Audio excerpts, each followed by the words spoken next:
Hello guys, Android has been offering split screens for years, but it's based on a single display. Surface Duo has two screens physically split by a hinge in the middle. So how does Surface Duo behave? Let's find out. So this is my Surface Duo. I'll open this. Right, so this is the home screen. If you swipe right, like so, there's a left pane that shows widgets or news. You can customize the widgets here. It shows tasks, sticky notes for now. If you tap on edit this view, then you can select from all these presets of widgets, or you can tap on add widget. And it'll let you select any widgets that's available. This is Android, so you can put widgets on any panes. It doesn't have to be on a left pane. For example, I long tap on add widgets, and let's say I tap on Feedly, then you have it, and you can adjust the size of the widgets. Let me get this out. Okay. How do you navigate through two screens? Let's open an app, say YouTube. If you want to move it to the right pane, you can do with this gesture.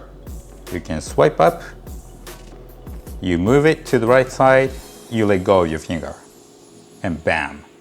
And you can move it back to the left pane if you want to, or move it back to the right pane again if you want to. And you don't need to actually move your finger all the way across to the other pane to move it.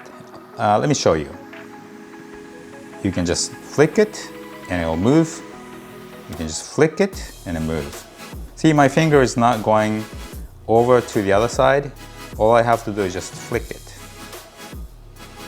So if you get accustomed to this, then it's a handy feature. Now, if you want to expand an app over two screens, and if you want to expand this over two screens, you start out with a similar gesture by swiping up from the bottom and move it closer to the hinge.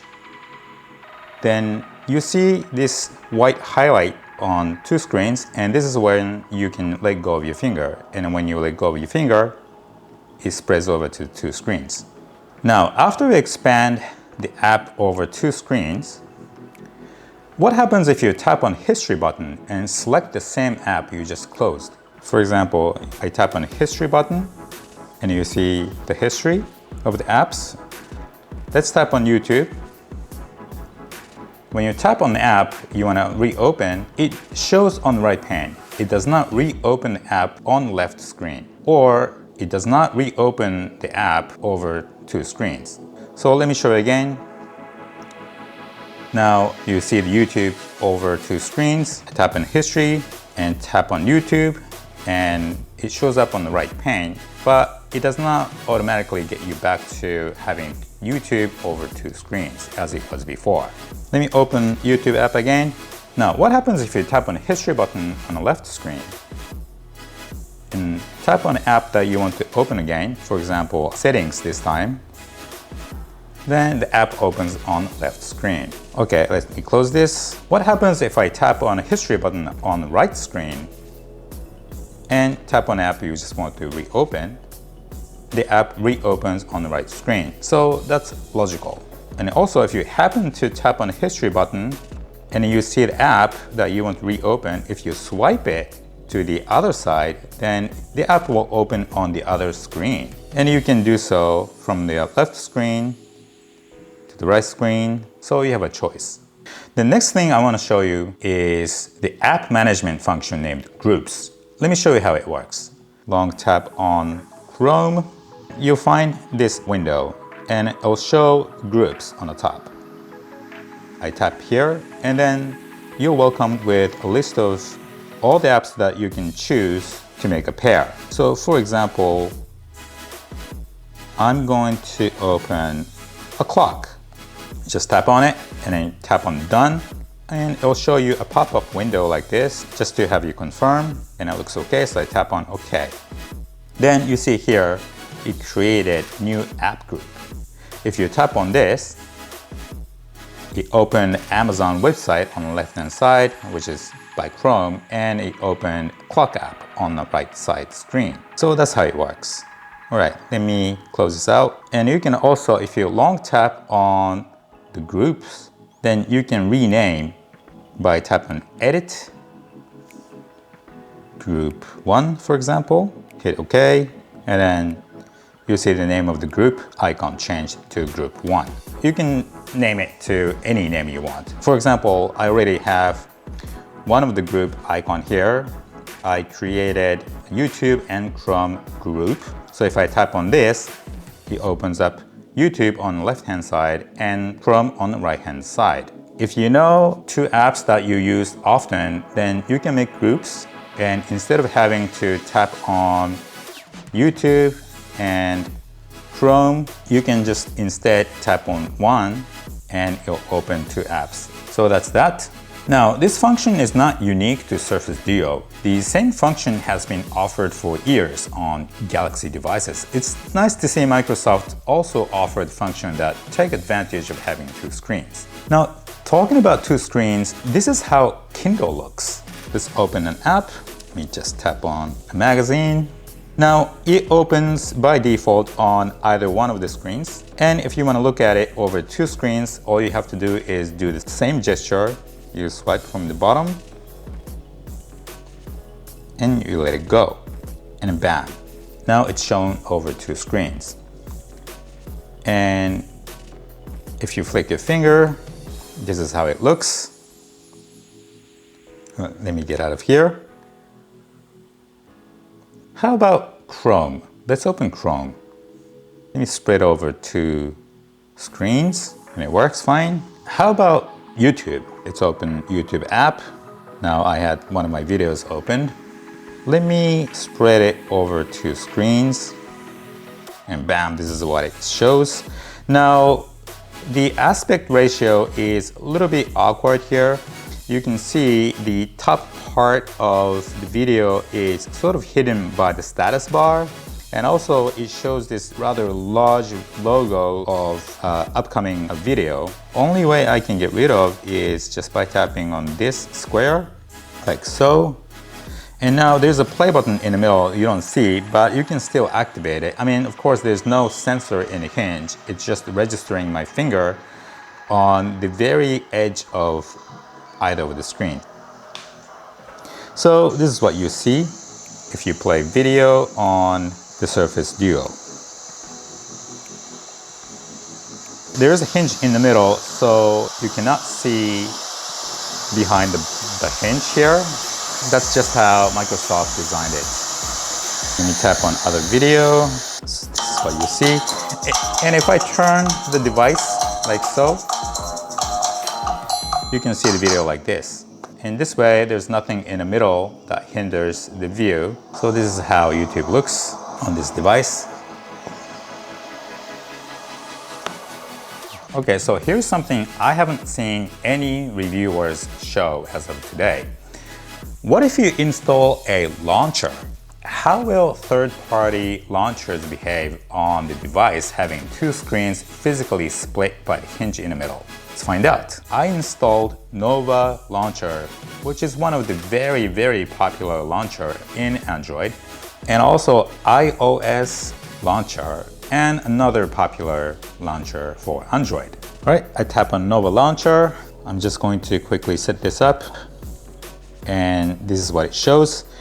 We just enabled Nova Launcher on Surface Duo, but as you can see, there are phantom image of the icons from the previous launcher.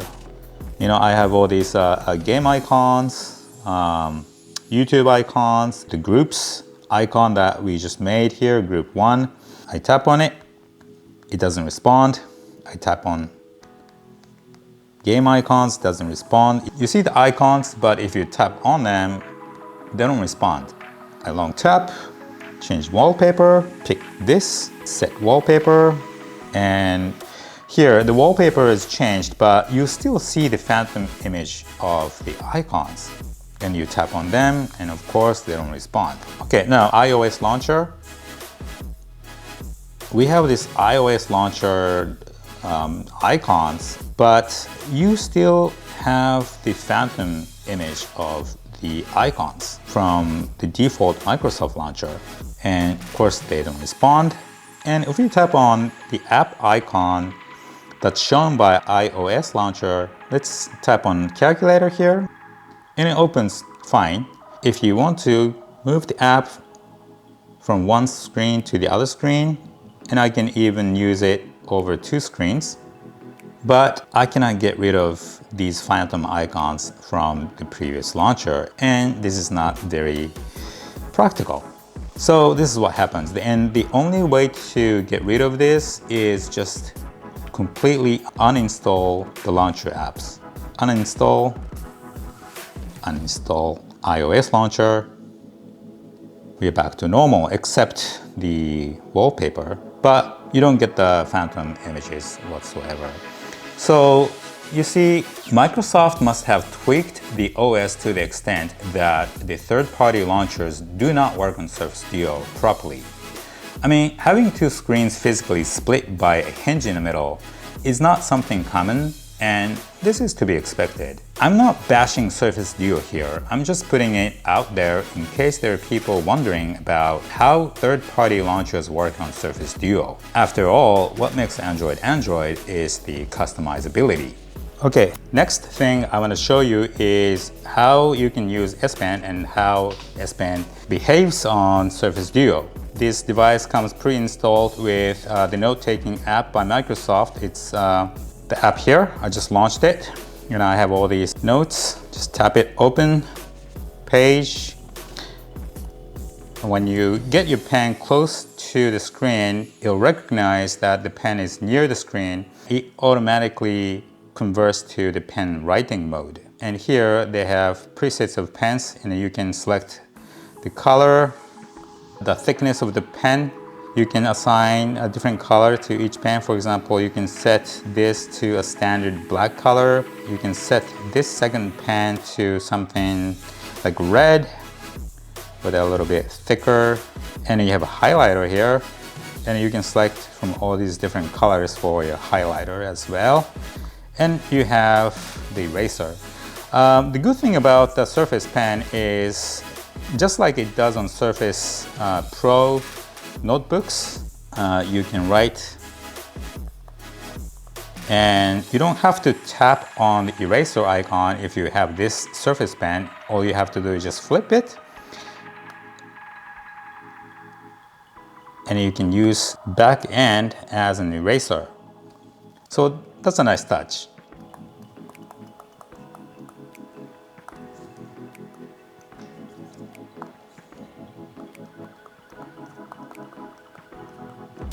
Let me tap on this and show rule lines. They'll help me write my notes here. For the most part, it writes well.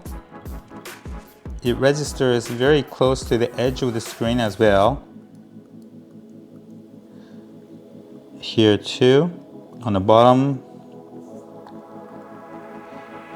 But I have noticed the offset is somewhat off when writing this area. See, I meant to write hello, but for some reason, when I write in this area, just a very small left-hand corner area on the right screen, suddenly the axis gets off. Like it doesn't register where the tip is properly. And it throws you off everywhere here. It's not precise. If I write hello here, it's fine. I mean, I don't have the best writing, but it's readable. But when I try to write it here, you get something like this. And it's really just this portion of the screen, for some reason, throws you off like this. Just a note. I mean, it's not a big deal. I don't have to always write something on this corner, but just wanted to show you there. And of course, with OneNote, you can expand to two screens like this, but the writing area is on the right-hand screen. And if you want even larger writing area, tilt it, and here you have very big writing area. So that's nice.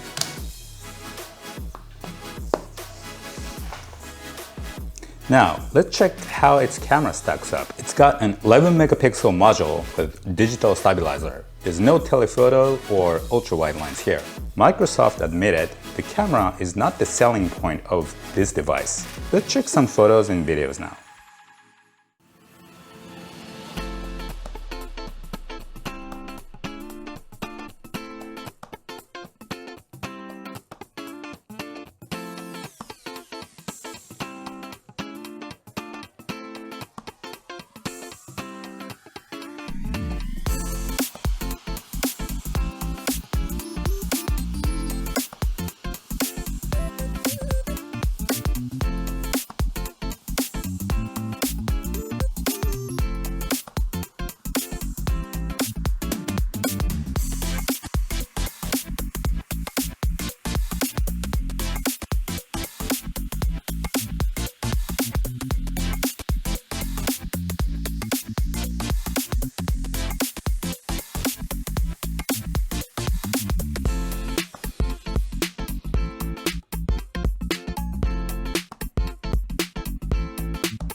What did you guys think about the photos and videos? Focus seemed really hit and miss to me.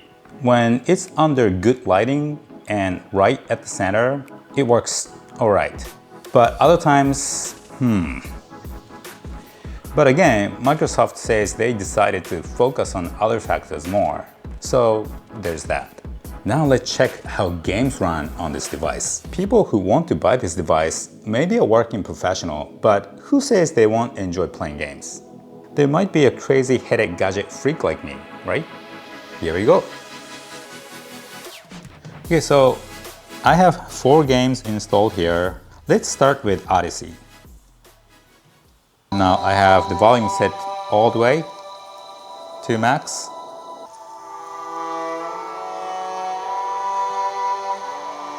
If you want to, you can expand it over 2 screens, so you have a nice big screen to play this game, or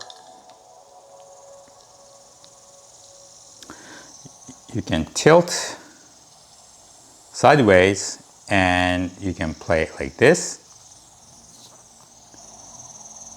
or you can play it like this. The hinge actually hides the image behind it, so you cannot see everything here. Okay, I'm gonna start.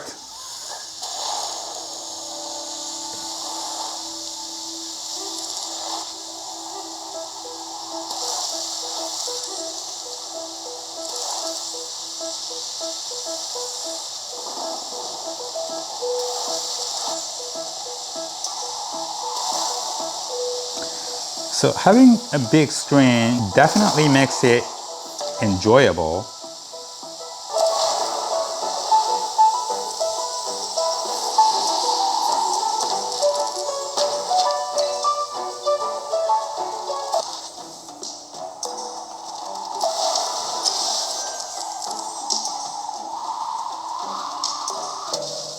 That's that.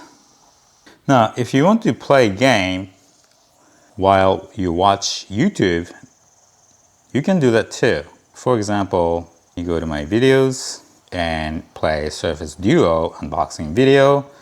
So if you want, you can play a game while watching YouTube video. When you play YouTube on one screen and you play game on the other screen, you hear sound from both media. You'll hear sound from YouTube and you also hear sound from the game.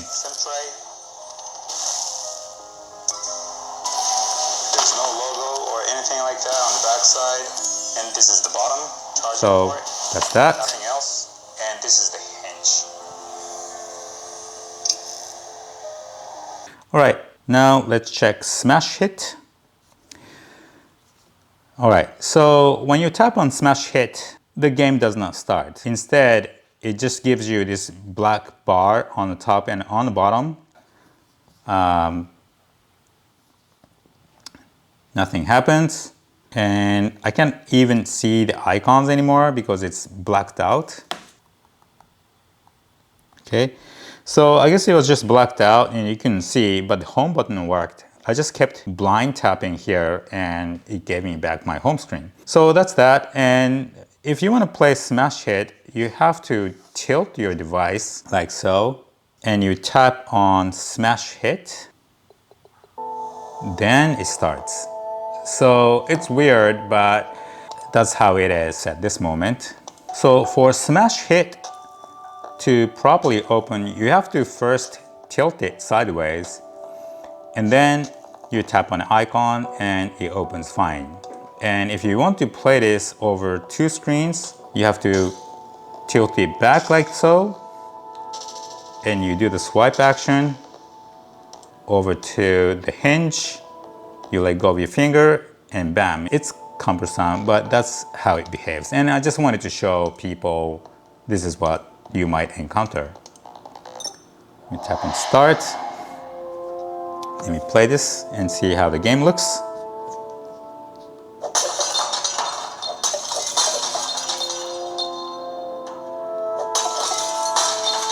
So having a big screen like this definitely helps with this game. Yes, I'm not very good at it, but I think having 2 screens helps. All right, let's get back. And when you close, you might get this two black bars on top and on the bottom again. All you have to do is just blind tap on where you think the home button might be, and you can get back to your home screen. All right, let's play Asphalt 9. This game starts fine. And why don't we spread this over two screens? Now, yes, again, as you can see, you cannot see what's behind the hinge, but that's how it is.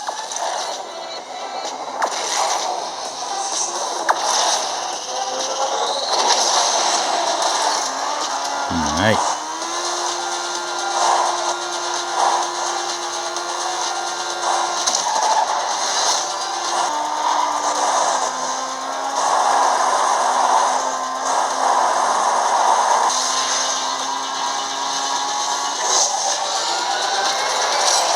Alright, so that's how the game looks. It runs fine, there's no stutter or anything. The device only has one speaker that's from here on the top. So the sound does not sound too immersive, but this is what you get. Okay, so let's play Fortnite and see how the game looks on playing on a device with two screens. Alright, so Fortnite is up, and this is how it looks on Surface Duo when the app is spread over two screens. You cannot see what's behind the hinge, but this is just how Microsoft decided to. And it's probably not the best option to play this type of game, because what if an enemy is like right at the center and he's kind of far, but he's there and you can't really see where he is. But anyway, let's play this. Right now, the 3D resolution is set to 75%, and this is the default. I'm just gonna keep it this way for now. I'm gonna play one time with 75% 3D resolution, and after that, I'm gonna play another game. And when I play another game, I'm gonna increase this 3D resolution all the way to 100%. All right, so game has started.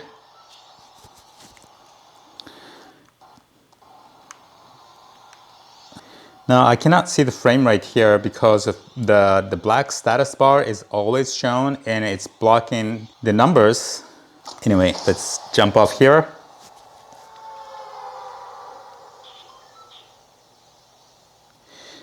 The game looks acceptable for the device having two screens. I mean, it has so many pixels that it needs to push.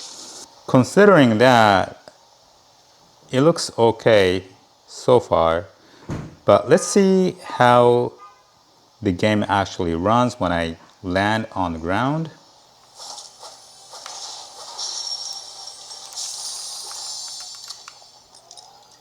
Yay, blue potion, I love it. I hear footsteps.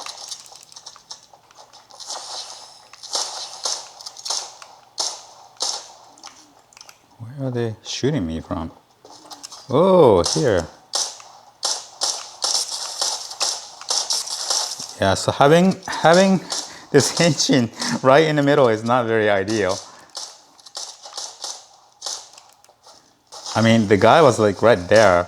Is he a bot? I hear him like swinging his axe.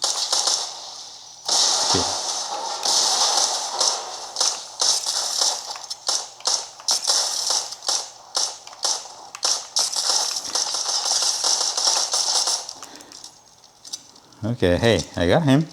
This hinge in the middle, it's not the ideal to play the first-person shooter game like this, but you know, I just wanted to show you how the game will look if you decide to get this device and then decide to play this type of game over two screens.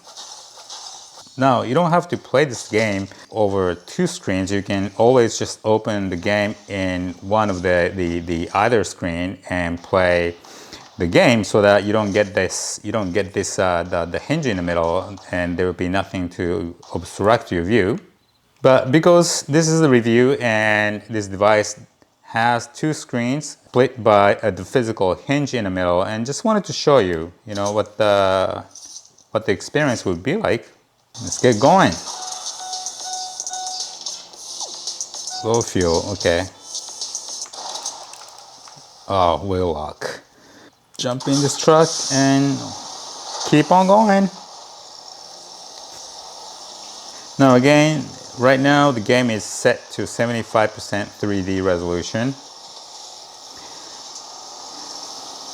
I don't know what kind of frame rate it's getting right now because I cannot see due to this black status bar blocking view. Let me go fishing. Oh, jellyfish. Oh, I love jellyfish.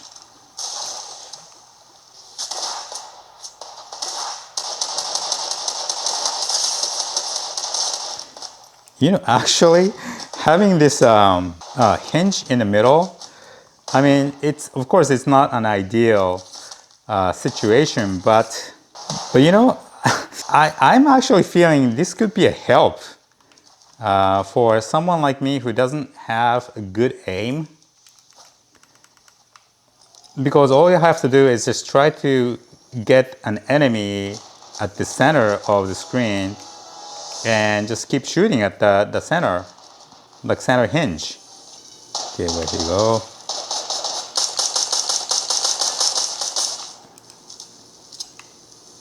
Yeah, not bad, right? Where are they? Here's sniper.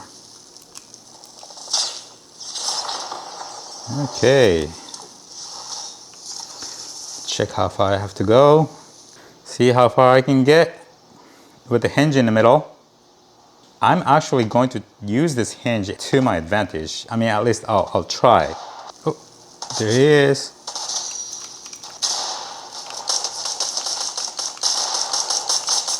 All right. I'm totally using this hinge in the middle as my like aim guide. Where are they? Oh yeah. Using the hinge in the middle as an aim guide. Who'd have thought that? Here's shotgun.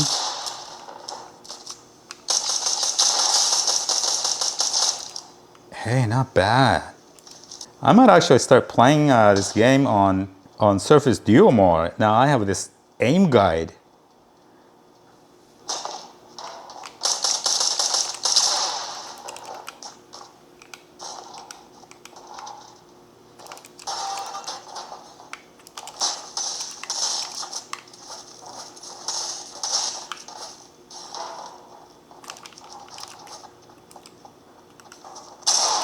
Woo-hoo-hoo!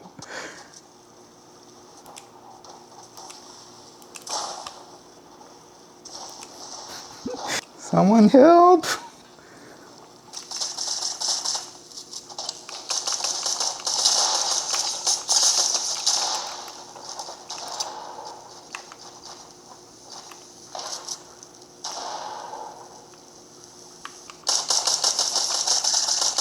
Oh wow! This hinge in the middle is working.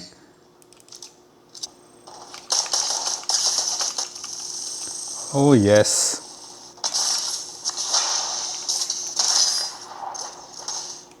Let me drink one more. Couple more pints. Where are they?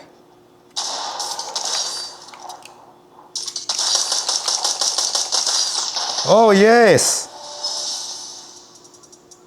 I'm starting to like this hinge. Is this considered a cheat? Anyway, let's return to the lobby. All right, let's go to the settings.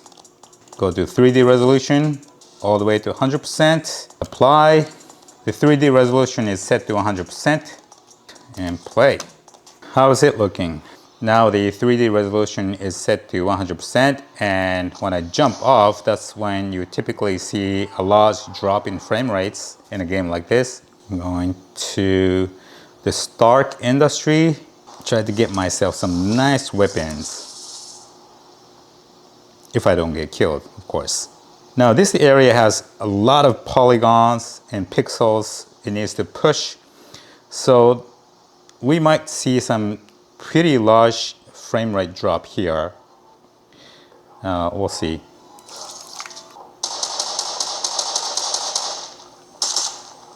I need some shield.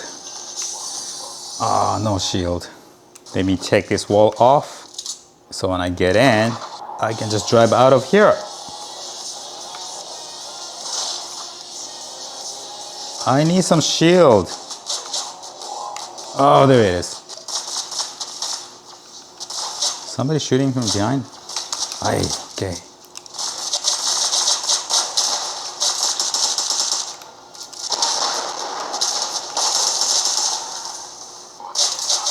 Ooh.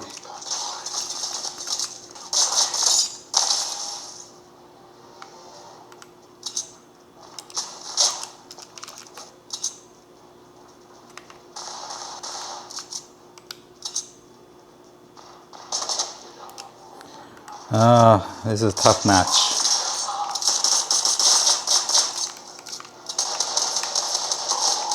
Give me some blue shield. I know. Man, I don't see any chest whatsoever.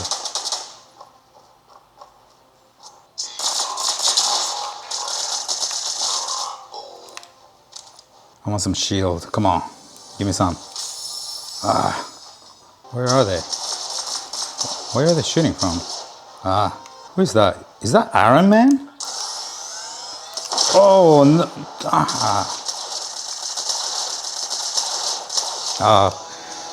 Okay. Okay, let's return.